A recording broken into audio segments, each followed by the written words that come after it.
बिस्मिल्लाहिर्रहमानिर्रहीम। ये अभी मुझे किसी ने वीडियो भेजी है और एक ने नहीं भेजी, चंद और दोस्तों ने भी भेजी है। बार बार पूछ रहे हैं कि ये क्या मतलब है, कोई नई तहकीक आ गई है, नए हजरत नए मुहक्किक नई तहकीक बयान कर दी है। तो बेहतर यही है कि तहकीक वही बयान किया करें, वही सुना करें जो हमारे मुहद्दिसीन ने बयान कर दिया। जब अहादीस की वजाहत हमारे मुहद्दिसीन ने बयान कर दिया तो अपनी तरफ से नई तहकीकें पेश करने की ज़रूरत क्या है? पहली बात तो ये है। बहरहाल ये ताज़ीमी क़याम, बुज़ुर्गों के लिए क़याम करना, खड़े होना, पहली बात है ये याद रखें। और जी नमाज में क़याम होता है ना, इसलिए ये इबादत है तो खड़े नहीं होना चाहिए। तो हम किसी के इंतज़ार में खड़े होते हैं तो वो भी इबादत हो जाएगा। हम वैसे ही बंदा बैठा बैठा थक जाए, खड़ा हो, महज खड़ा होना ये इबादत नहीं है। आपने मसला पढ़ा होगा, हिदायत शरीफ के अंदर मसला मौजूद है, बाकी फिका में मौजूद है कि जिस शख्स पर सजदा नहीं है, यानी जो सजदा नहीं कर सकता, उस पर क़याम फर्ज ही नहीं है। तो क़याम महज इबादत होता तो वो फर्ज होता, तो सजदे की वजह से क़याम फर्ज है। पहली बात तो ये मसला समझे, ये क़याम जो है ये सजदे की वजह से नमाज के अंदर फर्ज है। तो सजदा जिस पर साकित है, क़याम भी साकित है, तो महज क़याम इबादत नहीं। अब आए हदीस पाक की तरफ। बुखारी शरीफ के हदीस पाक है, हुजूर अलैहिस्सलाम ने इरशाद फरमाया, हज़रत साद रज़ी अल्लाह तआला अन्हु ने जब एक फैसला किया तो उस पर लोग खुश हुए, राजी हुए। तो जब हुजूर अलैहिस्सलाम ने उनको बुलवाया तो हुजूर अलैहिस्सलाम ने इरशाद फरमाया कि साद के लिए खड़े हो जाओ, अपने सरदार के लिए खड़े हो जाओ।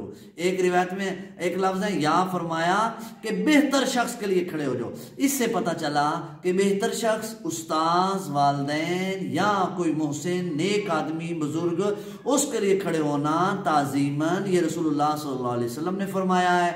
अब जी एक हजरत बयान करता है, जी इसका मतलब ये है जी वो आप जाएं जी उसको रिसीव करें जी, उसको जानवर से नीचे उतारें जी, ये चीज़ें बयान कर दी हैं। जबकि हजरत अल्लामा किरमानी रहमतुल्लाह अलैह शरह बुखारी के अंदर फरमाते हैं कि इसका मतलब ये है, इस हदीस से ये साबित हुआ कि नेक आदमी, अल्लाह के वली और उस्ताद, इसके लिए ताज़ीमी क़याम जायज़ है। अब ये हजरत जो नया मुहक्किक है ये कह रहा है जायज़ ही नहीं है, जबकि अल्लामा किरमानी रहमतुल्लाह अलैह शारे बुखारी वो फरमा रहे, अल्लामा नववी रहमतुल्लाह अलैह वो फरमाते हैं, जिनकी ज़िंदगी दीन को समझने में गुजरी और उन्होंने हक अदा करने की कोशिश की है इल्म के मामले में, वो फरमाते हैं कि इससे इस हदीस पाक से साबित हुआ कि बुजुर्गों का अदब, एहतराम और क़याम उनके लिए ताज़ीमन ये जायज़ है। और शेख मुहक्किक अब्दुल हक मुहद्दिस देलवी रहमतुल्लाह अलैह तो बड़े वाज़ेह अंदाज में आपने फरमा दिया कि क़याम जो है वो जायज़ है, ताज़ीमी क़याम, उसकी इजाज़त है और वो कर सकते हैं। इसी तरह और हदीस पाक में मौजूद है कि जिसमें ताज़ीमी क़याम साबित होता है। हज़रत अम्मा सादिया रदी अल्लाह ताला, दाई हलीमा, हज़रत हलीमा रदी अल्लाह ताला अन्हा, आप जब तशरीफ़ लाए तो हुजूर खड़े हो गए ताज़ीम के लिए।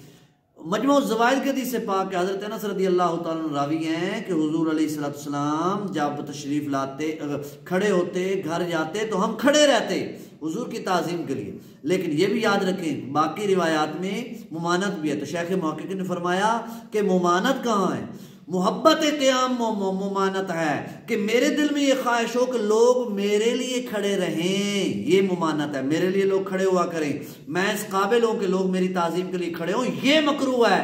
मेरा उस्ताद की ताज़ीम करना, उसके लिए खड़े होना, मेरा वालिदैन के लिए खड़े होना, ये मकरूह नहीं है।